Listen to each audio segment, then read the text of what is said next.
بسم اللہ الرحمن الرحیم۔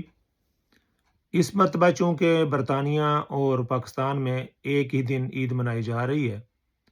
تو اس سلسلہ میں لوگوں کے دلوں کے اندر کچھ شکوک و شبہات پیدا ہوئے ہیں، خاص طور پر ان لوگوں کے دلوں کے اندر جو اپنی قربانیاں پاکستان میں کرتے ہیں۔ چونکہ پاکستان اور برطانیہ کے وقت میں 4 گھنٹے کا فرق ہے، اس لیے احباب نے یہ سوال کیا ہے، خاص طور پر لیڈ سے ہمارے جناب حاجی محمد یاسین صاحب نے اپنے دوستوں کے حوالے سے یہ سوال اٹھایا ہے کہ آیا جس شخص نے پاکستان میں قربانی بھیجی ہوئی ہے، وہاں نماز عید ادا کرنے کے بعد اگر کسی آدمی کی جس نے یہاں سے قربانی بھیجی ہوئی ہے اور اس نے ابھی تک نماز نہیں پڑھی، تو اس کی قربانی ہوگی یا نہیں؟ تو اس سلسلے میں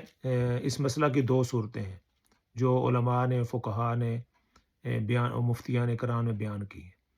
پہلی صورت یہ ہے کہ قربانی کرنے والا آدمی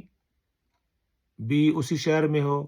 اور اس جو قربانی ہے وہ بھی اسی شہر میں ہو، یعنی قربانی کرنے والا شخص بھی اسی شہر میں ہو اور قربانی جو کی جا رہی ہے وہ بھی اسی شہر میں ہو، تو ایسی صورت میں نماز عید سے پہلے قربانی نہ کی جائے، یا ایسی قربانی کرنی جائز نہیں۔ دوسری صورت یہ ہے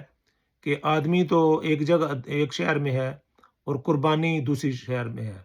تو اس کا حکم ڈیفرنٹ ہے۔ مثال طور پر کوئی آدمی شہر کے اندر رہتا ہے، وہ اپنی قربانی کسی دیہات میں بھیج دیتا ہے، تو وہاں صبح صادق کے بعد قربانی کی جا سکتی ہے، اگرچہ اس آدمی نے نماز ادا نہ کی ہو۔ وہاں اگر کوئی آدمی قربانی کرتا ہے تو اس کی قربانی ادا ہو جائے گی۔ اس مسئلہ کو قاضی ابو یوسف رحمۃ اللہ علیہ نے بھی بیان کیا ہے۔ وہ کہتے ہیں کہ ایک آدمی ایک شہر میں رہتا ہے اور اس کے گھر والے دوسرے شہر میں رہتے ہیں، تو وہ اپنے گھر والوں کو کہتا ہے کہ میری طرف سے قربانی کر دی جائے۔ تو اب اس سلسلے میں آدمی کا اعتبار نہیں ہوگا بلکہ قربانی کا اور ذبیحہ کا اعتبار ہوگا۔ تو جب امام نماز پڑھا دے اور اس کے بعد قربانی اس کی طرف سے اگر کی جائے گی تو درست ہوگی، اگرچہ اس نے نماز نہ پڑھی ہو، کیونکہ وہ اسی شہر کے اندر موجود نہیں ہے۔ اور تیسری صورت اس کی جو لوگوں کے اگر کچھ شک ان کے دلوں میں اندر ہو، وہ یہ ہے، تیسری صورت اور بیسٹ صورت یہ ہے کہ آدمی جنہوں نے پاکستان قربانی بھیجی ہوئی ہے یا کسی اور ملک میں، تو وہ ان کو کہہ دیں کہ میری قربانی پہلے دن نہیں بلکہ دوسرے دن کی جائے، تو اس سلسلے میں تمام کے تمام شکوک و شبہات ختم ہو جائیں گے۔ اور اس کے اندر ایک اور صورت بھی ہے کہ ان کو کہا جائے کہ ان کی قربانی نماز ظہر کے بعد کی جائے